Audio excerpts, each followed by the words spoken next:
Many recent studies show that American students are alarmingly ignorant about U.S. history and world events. Education experts blame everything from failing schools to substandard teachers. But what about content?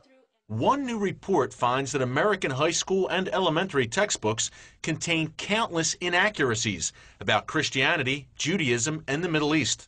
Over a 5-year period, the Institute for Jewish and Community Research examined 28 of the most widely used history, geography, and social studies textbooks in America. It found at least 500 errors. Regarding the Jewish roots of Christianity, one book states the faith was founded by a, quote, young Palestinian named Jesus. Another reports as fact that the Quran was revealed to Muhammad from God.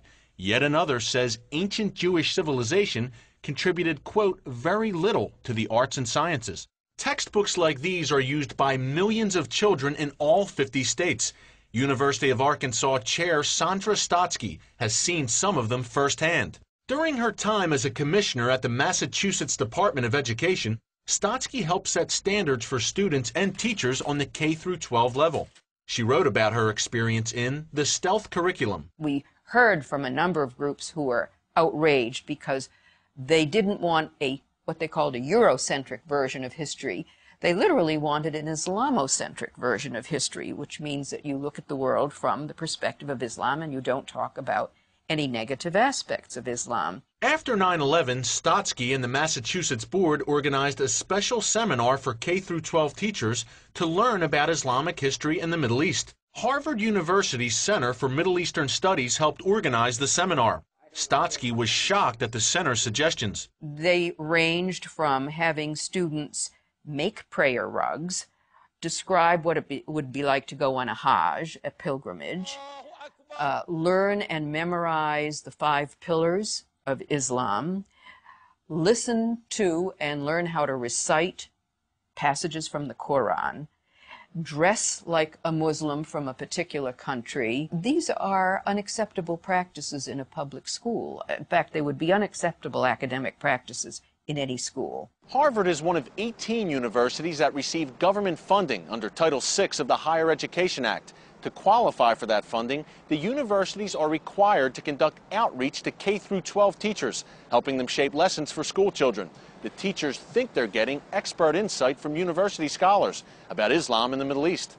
They may be getting much more. The Saudi government has donated millions to Middle East centers at universities that receive Title VI funding.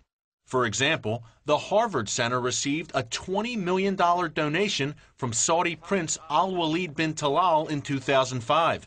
The prince also gave Georgetown $20 million that same year. Saudi donations to American universities should be seen as part of a much larger picture of Saudi promotion of the Saudi point of view. Whether it be Islamic or political, the Saudis have a point of view, and they have been very clever and very generous over decades to promote that point of view. Among the textbooks the Harvard Center recommends for school children is the Arab World Studies Notebook.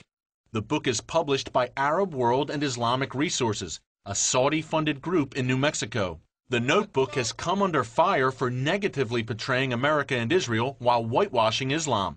It's been banned by some school districts. It's very difficult to find any discussion of ancient Israel, that it actually existed in time as a country. They would discredit even the founding of the State of Israel by claiming that it was imposed by European or Western powers. One of the notebook's most controversial claims is that Muslims made it to the New World before Columbus. It states that some Native American chiefs even had Muslim names. Widespread criticism from scholars and Native American groups led to those passages being eventually removed. The book's author, Audrey Shabazz, did not respond to our request for an interview.